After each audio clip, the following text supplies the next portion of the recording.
The ridiculous and baseless indictment of me by the Biden administration's weaponized Department of Injustice will go down as among the most horrific abuses of power in the history of our country. Many people have said that. Democrats have even said it.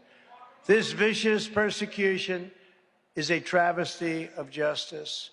You're watching Joe Biden. Joe, think of it.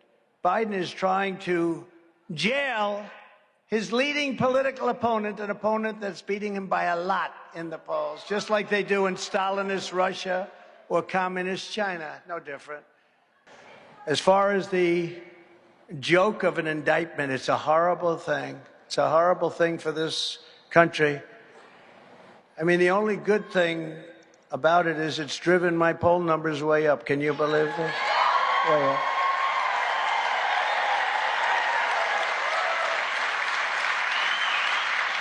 Now it's driven up, way up, and somebody said the fundraising is through the roof. That's less important. But I will tell you, it's really driven us right through the sky.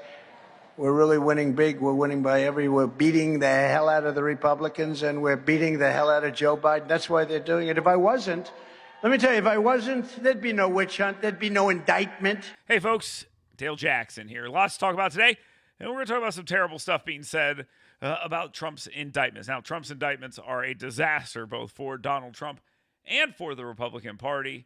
The media and their Democrats should be very happy about this, but if you want to hear about what I think about that, well, just listen to the end and I'll break it all down on the other side. But what I wanted to get into here first is a couple of pieces of video that we were going to discuss here. And one of those pieces of video, actually, both of those pieces of video, pretty sadly, feature individuals who are supposed to be the smarter set in our society, those who talk about these things for a living, explain to us what's going on in the world.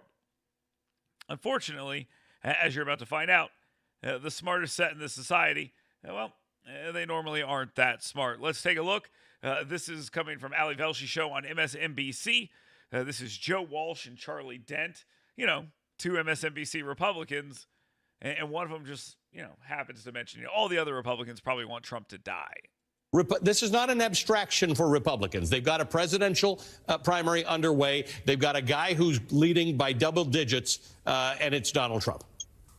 And Ali, I need to say it again. I love my former colleague, Charlie Dent. I'm the crazy Tea Party guy. He was the responsible Republican congressman. I miss those days when we argued about issues. Look, here's the deal.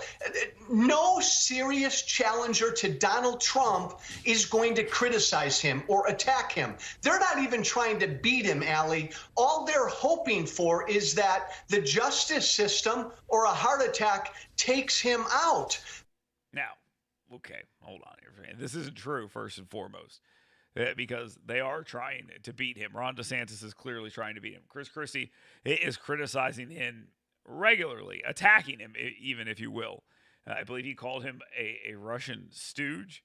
And so I think we have, or a Putin puppet, I think was the exact way to put it. But either way, the idea that he's not being attacked is just laughable. But the idea they want him to die or be indicted, I'm not so sure that's true either. And it's just a terrible, awful, no good thing for somebody to say. But Joe Walsh is continuing to chase that 15 minutes of fame. And the way he does that is by going on other networks and talking about how terrible other Republicans are. But the party is gone. Our former party is an authoritarian embracing cult. If not Trump, Ali, who do they want? Who's the only other person even registering in the polls? It's Ron DeSantis. He's a Trump mini-me. There's no following for Mike Pence or Nikki Haley or Tim Scott or Chris Christie. It's hard to wrap your arms around the fact that one of our two major political parties is gone. And of course, this is the idea that all Republicans are bad. This is sort of I'm an ever-Trump Republican, but all the other Republicans are terrible, awful, except me and this guy sitting across the screen from me, Charlie Dent. He's okay as well. But all the actual Republicans, these guys are the absolute worst. I mean, it's just a bit ridiculous and silly on his face, but that's the message they're selling. Charlie? Hey, yeah, Joe, what I would say is this. Here we are in June. We're so far out from the presidential election. A lot can happen between now and then. Trump has been indicted 2 times. He may be indicted a few more times. He's going to delay this thing as long as he can. But I do still think there are a lot of Republican voters out there who want to move on, who want something different. They want to move forward. One of these candidates is going to break through. I agree with you that Ron DeSantis, basically trying to be the new Coke. Why be the new Coke when you can get the original? I mean, defending Donald Trump at a time like this, if you're opposing him, I think is bad politics. Bad politics. Don't take a cheap imitation. Get the original. I think it's a mistake. They did the same thing after the Stormy Daniels payment disclosure. Well, I don't think it's good politics at all, because how is this going to help them in a general election by embracing Trump so closely? They want the nomination, my friend. They want the nomination, and it's smart politics to defend Donald Trump right now, because that's what the base wants.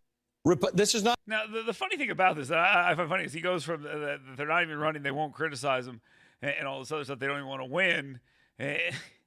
Now they're saying, oh, yeah, they want to win. It's politics. Look, Joe Walsh is a clown, is an absolute clown and an embarrassment to basically everyone, including the people he used to represent. I do find it interesting, of course, again, these guys are like, hey, isn't Donald Trump terrible? And so are all the people running against him. Same exact shtick. Doesn't really make much sense, but that's the one they're going with. So good for them. So good for them. All right, and then let's move to the Dean Obeidallah show, apparently. And this is a show on Sirius XM. And on this show, you have Glenn Kitchener, I believe he works for the Washington Post. He's got a couple theories on what happens when Donald Trump is convicted. And again, as I said in the title of this, it's pretty stupid. Donald Trump is convicted of half of these charges. Does he go to jail? Yes, has to go to jail because. Okay, first off, let's think about this for a second.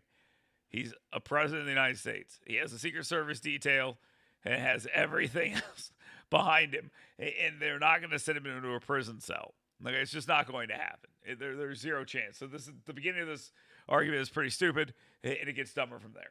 There has to be a concrete deterrent for others who are contemplating compromising our national security information, mishandling national defense information, which is what gave rise to the espionage charge, obstructing justice, conspiring to do all of these things. If Donald Trump doesn't go to prison upon conviction, and I predict he will be convicted, then there is no deterrent value to this entire exercise. And by exercise, I mean the criminal investigation, the indictment, and the trial. Think about it. If he's sentenced to, for example, home detention, that is a sentence to basically stream Netflix and order DoorDash. That's no kind of punishment. And I think Jack Smith understands that. And I think he will do everything he can to get Donald Trump convicted and ask the judge to send him to prison, probably for the rest of his life. Okay, see, this is insane stuff. Donald Trump is not going to prison for the rest of his life. Donald Trump is not going to prison at all. Donald Trump is probably going to get convicted on some things here. Most likely the process crimes of covering it up and all the other things. And you're seeing a bunch of issues here that Donald Trump is going to have, obstruction and stuff like that. These are issues, making a false statement, those things as well. He is not going to jail at all. He cannot go to jail. He is a president of the United States. He will not go to jail. And the fact that these people are saying these things when they know it's not true, well, that just goes into their normal routine where they say things they know aren't true in order to get attention, clicks, etc. That's what seems to be happening here, and it's pretty stupid. Now, as to the whole thing, I'll just give you my take on this entire indictment. Maybe some of you won't like this, but Donald Trump did some of the things he's accused of. There's no question about it. We have photos of all the documents here in his house, in his bathroom, in his storage room, in a public ballroom. All these documents are here. You see them. You see them. And then we have evidence that Donald Trump was sending these documents off to New Jersey. We have evidence that Donald Trump was telling, or allegations at least, excuse me, I said that we have evidence. We have allegations that Donald Trump was telling his lawyers to be deceptive and that he was doing these things. Multiple lawyers of his testified against him as well. I think it's time for the Republican base to realize that Donald Trump may not be a good guy. I mean, it might be worth noticing. Now, some are going to say, "Oh, we knew that all along, that Donald Trump was not a good guy. Nobody's surprised by that. That's just who he is, and all this other stuff." Great, but he's also an extremely flawed political candidate at this point. And I know that's not a popular thing to say amongst Republicans. When you get to the general election, which, as I've said multiple times before, if he makes it through the Republican primary, which seems likely, this probably bolsters his claim to the nomination. I don't think there's any question about that. Because for everything I've seen, every member of Congress has said the problems with the Justice Department, all these other things, which is partially true.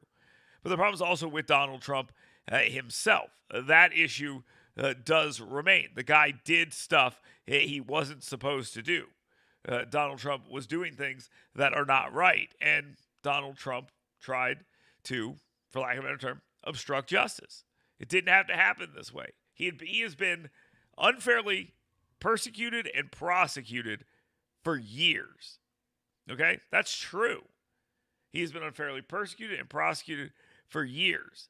Knowing they're watching him, he still went and did this. And then, when called on it, he said, "Hey, get back the documents," which is exactly what he should have done. He kept documents he shouldn't have kept, and then he lied about it. And he lied not only to investigators, but he also lied to Trump supporters. That's an important part as well.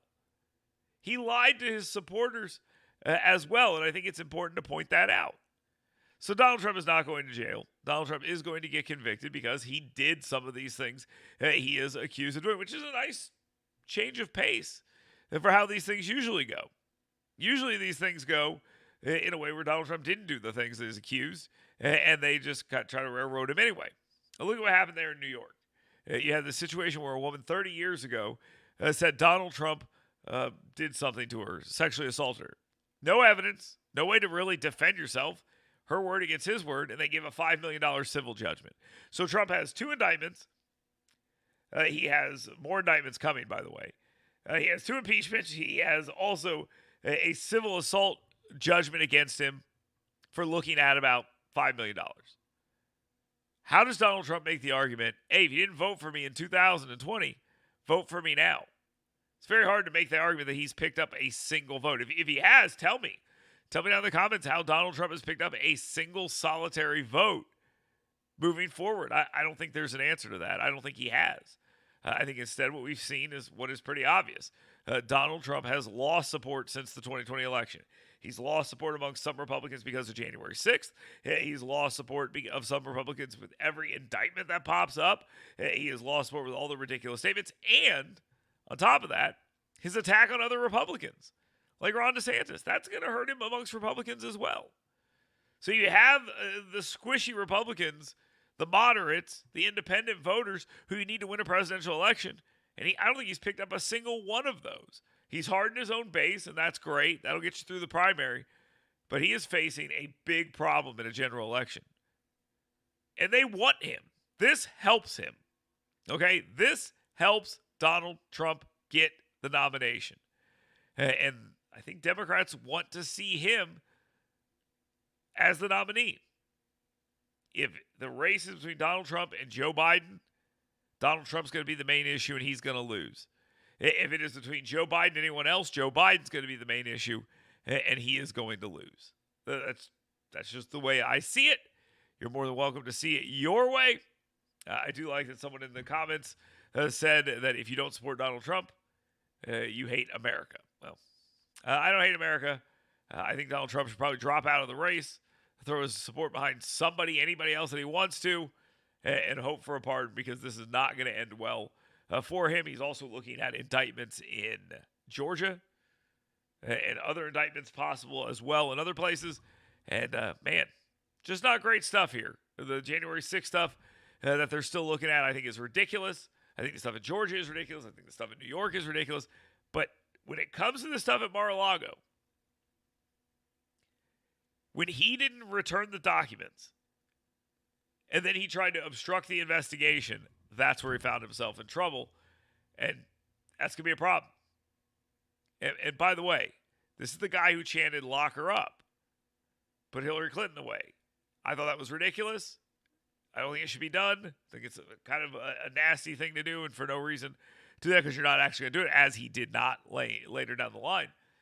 But he wanted her put away for very similar things that he ended up doing.